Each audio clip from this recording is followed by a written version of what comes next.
लेखक पंडित श्री राम शर्माचार्य जी की वाणी। संकट मोचन मोक्षदायी है गुरु गीता का पाठ। गुरु गीता का साधना शिष्य साधक के सूक्ष्म जीवन में अचरज भरे परिवर्तन करती है।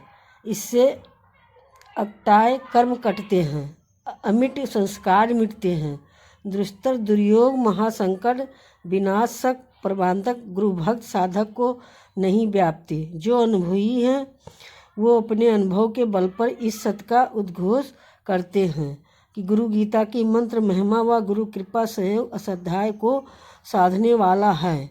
इन पंक्तियों को न तो कोई कल्पना माने न ही अतिशयोक्ति, बल्कि इस आध्यात्मिक विज्ञान का प्रायोगिक सच माना जाए, जिसे अनेकों साधकों ने अपने जीवन में जिया है।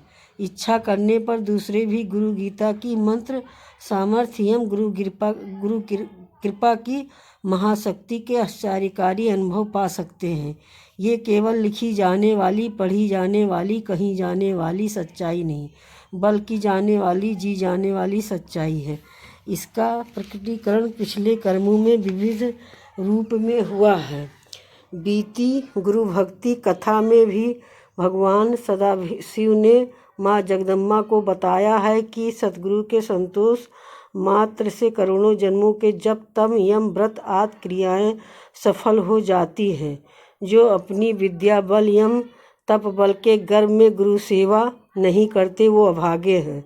फिर वो स्वयं ब्रह्मा विष्णु महेश देवर्ष पितर किन्नर अथवा कोई भी क्यों न हो। यही नहीं, सिद्ध चारण यक्ष यम मुनिजन भी गुरु सेवा रहित होने पर हत भाग ही कहे जाएंगे। गुरु भाव ही परम तीर्थ है, इसके बिना अन्य सारे तीर्थ निरर्थक है। शास्त्र सम्मत सच यही है कि सारे तीर्थ सतगुरु देव के पाँव के अंगूठे में आश्चर्य ग्रहण करते हैं। गुरु गीता का जब मनुष्य को विजय देता है उसे ये साधना से अनंत फल मिलता है। इसलिए उचित यही है कि मनुष्यहीन कर्मों का त्याग करके सभी अधम स्थानों का परित्याग करके इस श्रेष्ठ को जप को करे। इस प्रकरण को आगे बढ़ाते हैं भगवान भोलेनाथ कहते हैं, गुरु गीता का हीन आसन में जप करने पर हीन फल मिलता है। प्रस्थान काल में संग्राम के समय शत्रु संकट होने पर इसका जप प्रयोग करने में निश्चित ही जप लाभ मिलता है। मरण समय गुरु गीता का मंत्र चिंतन मोक्ष प्रदाता गुरु गीता ही भांति गुरुपुत्र से कराई गई सभी आध्यात्मिक प्रक्रियाएं सब भांति से देने वाली हैं। भगवान महादेव माँ पार्वती से कहते हैं, हे देवी तुम मेरा प्रिय करने वाली हो, इसलिए गुरु गीता का ये रहस्यमय ज्ञान मैंने तुम्हारे सामने प्रकट किया है। इसे जिस किसी के सामने प्रकट करना ठीक नहीं है, इसे यत्न पूर्वक गोपनीय रखना चाहिए। भगवान सदाशिव के इन वचनों में न केवल गुरु गीता की मंत्र महिमा का बखान है, बल्कि इसके कई रहस्यमय प्रयोग का संकेत भी है। ऐसे रहस्यमय प्रयोग जो प्रस्थान काल संग्राम या शत्रु संकट उपस्थित होने पर किए जाते हैं। मरण समय में गुरु गीता का पाठ मोक्षदायी है। इन दिनों इन सभी रहस्यमय प्रयोगों को जानने वाले लगभग नहीं के बराबर हैं। कहा जाता है कुछ शताब्दी पूर्व गायत्री के परम साधक विद्यारण गुरु गीता के रहस्यों के अनुभवी जानकार थे। उन्होंने कई विकट अवसरों पर इनके प्रयोग से अपने शिष्यों को आश्चर्यजनक सफलता दिलाई। जिन्होंने इतिहास के पृष्ठ पलटे हैं वो स्वामी विद्यारण एवं अनेक पराक्रमी शिष्यों हरिहर और बुक्का की कथा से परिचित होंगे। इन शिष्यों ने गुरु कृपा के बल पर विजयनगर साम्राज्य की स्थापना की थी। साधारण सैनिक ने साम्राज्य संस्थापक सम्राट का गौरव दिलाने में स्वामी विद्यारण आध्यात्मिक शक्ति की महनीय भूमिका रही। साम्राज्य स्थापना के दिनों में हरिहर एवं बुक्का को बड़े कठिन एवं जटिल संघर्ष झेलने पड़े। कई बार वह मृत्यु संकट से बचकर निकले। शत्रुओं के घातक एवं सहंकार अस्त्रों से उन्हें बचते देखकर अनेकों बार लोग चकित हुए, पर हरिहर व बुक्का का आत्मविश्वास हमेशा इन कठिन घड़ियों में बढ़ा चढ़ा रहता। एक बार ऐसे ही भीषण संग्राम में ये दोनों भ्राता शत्रुओं की बड़ी सेना से अचानक घिर गए। इनके साथ केवल अंगरक्षक सैनिक थे। अंगरक्षक सैनिकों की ये छोटी सी टुकड़ी भला विशाल शत्रु सेना का क्या करती। स्थिति ये थी कि अंगरक्षक स्वयं को मिटाकर भी अपने महाराज भ्राताओं को बचा नहीं सकते। अंगरक्षक सैनिकों का धैर्य जाता रहा। इनमें से कई तो फूट फूट कर रोने लगे। उन्हें अपने असहाय होने पर तरस आ रहा था, पर करते भी क्या।